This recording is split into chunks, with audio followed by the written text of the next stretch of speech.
Hello बच्चों, let's see this question. The question is of assertion region type. Assertion is ropes are always made of a number of thin wires braided together. Reason is it helps to ease in manufacturing flexibility and strength. तो जो question है हमारा यहाँ पर वो ropes के strength और उसके फ्लेक्सिबिलिटी के बारे में है। तो जो की कंसेप्ट हमारा यहाँ इन्वॉल्व होगा वो हमारा होगा about the flexibility and strength of ropes। तो मान लेते हैं कि हमारे पास एक रोप है जिसको हमने थिन वायर्स को जोड़कर नहीं बनाया है, बस वो सिंगल एक मोटे वायर का रोप बना है हमारा। और जो हमारा दूसरा रोप है ये हमारे थिन वायर्स से मिलके बना है, कुछ ऐसा थिन वायर से मिलके बना एक रोप है हमारे पास। तो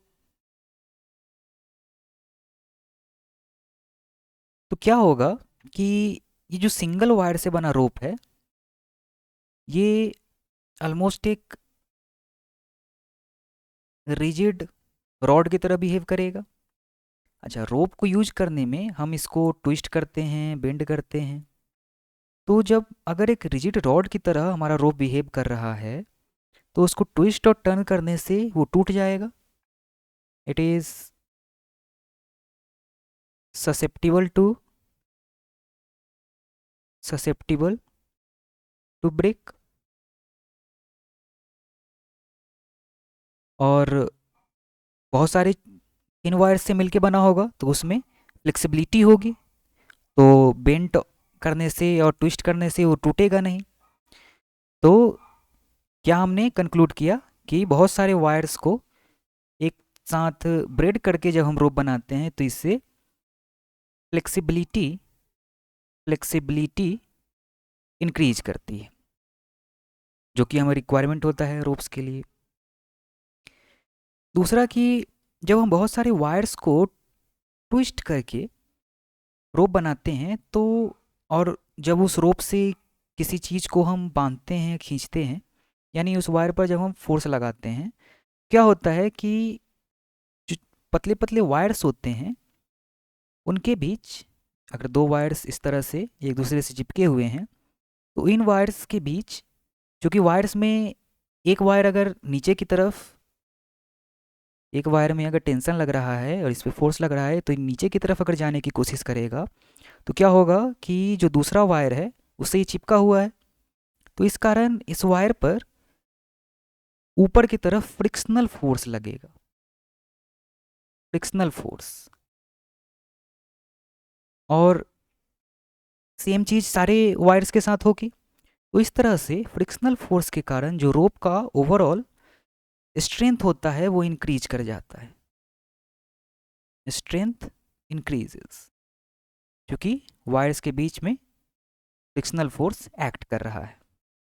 तो इस तरह से स्ट्रेंथ इंक्रीज कर जाएगा हमारे रोप का। एक और कारण है कि जो अगर सिंगल हमारा एक मोटा सा वायर होता, सिंगल वायर होता हमारे रोप में, तो जो पूरा का पूरा स्ट्रेस है वो सिंगल वायर पर लगता। लेकिन बहुत सारे अगर पतले पतले वायर्स को हम वुंड करके ब्रेड करके रोप को बना रहे हैं तो उससे क्या होता है कि जो स्ट्रेस है वो डिस्ट्रीब्यूट हो जाता है। तो एक और कारण है कि स्ट्रेस गेट्स डिस्ट्रीब्यूटेड, जिससे कि हमें ज़्यादा लोड उसी रोप से उठाने में मदद मिलती है। तो यही सब कारण है जिसके कारण हम रोप्स को पतले पतले वायर्स को ब्रेड करके बनाते हैं। तो जो हमारा असर्शन है ये भी ट्रू है, और जो हमारा रीजन है ये भी ट्रू है, और जो हमारा रीजन है, it is the correct explanation of assertion. तो ऑप्शन ही हमारा करेक्ट ऑप्शन होगा। Hope you understood it well, best of luck.